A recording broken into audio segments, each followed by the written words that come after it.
हर साल आदिवासी दिवस पर सत्ता और उसके हमराज अफसर एक कानूनी मुखौटा पहनकर सांस्कृतिक कार्यक्रमों का मंच सजाते हैं, लेकिन असल में यह सहमति और विकास के नाम पर वैधानिक लूट का ट्रेलर होता है। मंच पर नाच गाने का खेल चलता है ताकि कैमरे और अखबार रंगों में डूबे रहें, और उधर फाइलों में ग्राम सभा की अनुमति को कूड़े में फेंक कर खनन पट्टों पर हस्ताक्षर किए जा सकें। यह वह संगठित राजनीतिक धोखाधड़ी है जहां संवैधानिक प्रावधानों की आड़ में आदिवासियों की जमीन, जल और जंगल पर कब्जा करने की कानूनी व्यवस्था गढ़ी जाती है और तालियां बजाने वाले भी इस अपराध के सह अपराधी बनते हैं। नमस्कार, मैं डॉक्टर विजय शुक्ल। आप सबको आदिवासी दिवस की और रक्षाबंधन की ढेर सारी शुभकामनाएं। भारत की आंतरिक ताकत यानी आदिवासी समुदाय आज सबसे कमजोर खाई में खड़े हैं। सदियों से संकटों का सामना करते हुए उन्होंने अपने जंगल, जमीन और जीवन की रक्षा की है, लेकिन मौजूदा दौर में उन पर प्रतिशोध, विस्थापन और उपेक्षा के ऐसे तूफान टूट रहे हैं जो उनकी पहचान, जीवन और अस्तित्व को हिला रहे हैं। गरीबी, शिक्षा के अभाव और रोजगार की सीमित संभावनाओं में उन्हें शोषण के जाल में आसानी से फंसा दिया है।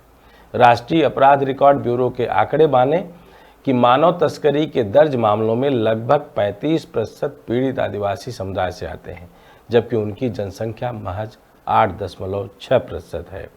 यह अनुपात इस बात का प्रमाण है कि वे इस अपराध के सीधे निशाने पर हैं। विशेष रूप से युवा लड़कियों को शहरी जीवन और रोजगार का लालच देकर घर से दूर ले जाया जाता है, जहां वे शारीरिक और मानसिक शोषण का शिकार बनती हैं।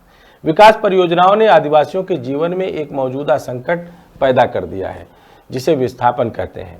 आज़ादी के बाद से अब तक लगभग 6 करोड़ लोग विस्थापित हुए हैं और इनमें आदिवासियों की हिस्सेदारी 40% के आसपास है, जबकि उनकी आबादी कुल आबादी का सिर्फ 8.6% है। छत्तीसगढ़ का बोधघाट प्रोजेक्ट 50,000 से अधिक आदिवासी परिवारों को उजाड़ने की तैयारी में है, जिससे 13,000 से ज़्यादा हेक्टेयर जंगल और खेत डूब जाएंगे। उत्तर प्रदेश और मध्य प्रदेश की सीमा पर बना रिहंद बांध हजारों परिवारों को कई बार उजाड़ चुका है। सरदार सरोवर, कोयल, कारो और बिहार, झारखंड के अन्य बांध परियोजनाओं ने भी 50 से 80% तक आदिवासी आबादी को उखाड़ फेंका है। यह सिर्फ जमीन का नुकसान नहीं, बल्कि सांस्कृतिक और आत्मिक विनाश है, जिसकी कीमत रोजाना जीविका, सुरक्षा और पहचान के रूप में चुकाई जा रही है। रिपोर्ट कहती है कि अब लगभग 55% आदिवासी अपने पारंपरिक बहुल क्षेत्रों से बाहर रह रहे हैं। यह सिर्फ स्थानांतरण नहीं, बल्कि सांस्कृतिक अखंडता के टूटने का संकेत है।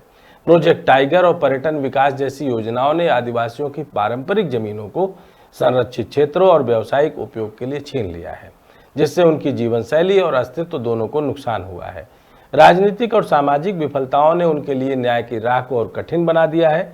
बिहार के पूर्णिया जिले में कुटिया पुता परिवार को अंधविश्वास के नाम पर जिंदा जलाए जाने की घटना हो, या मणिपुर में मेइतेई कुकी संघर्ष के दौरान 60,000 से ज़्यादा आदिवासियों का राहत शिविरों में पहुंच जाना, हर घटना एक गहरी त्रासदी की तरह दर्ज है।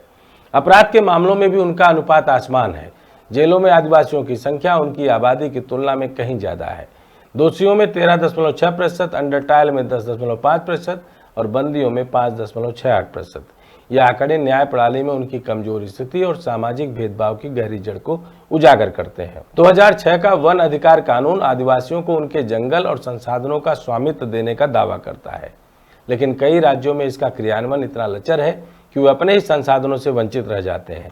चुनाव में भूमि पट्टा, शिक्षा और स्वास्थ्य जैसे वादे किए जाते हैं, लेकिन चुनाव खत्म होते ही ये वादे भूल जाते हैं। यह संघर्ष केवल सांस्कृतिक पीड़ा नहीं, बल्कि राष्ट्रीय आत्मा का प्रश्न है। अगर हमें सच में इस देश की विविधता और आत्मा को बचाना है, तो विस्थापन पर पूरी तरह रोक लगाते हुए पुनर्वास, आर्थिक सुरक्षा और सामाजिक पुनर्निर्माण की नीति को लागू करना होगा। मानव तस्करी पर सख्त कार्रवाई और पीड़ितों के पुनर्वास के साथ साथ वन अधिकार कानून का पारदर्शी क्रियान्वयन जरूरी है। आदिवासी पीड़ितों के लिए न्याय तक पहुंचने की प्रणाली को तेज, भरोसेमंद और सुरक्षित बनाना होगा।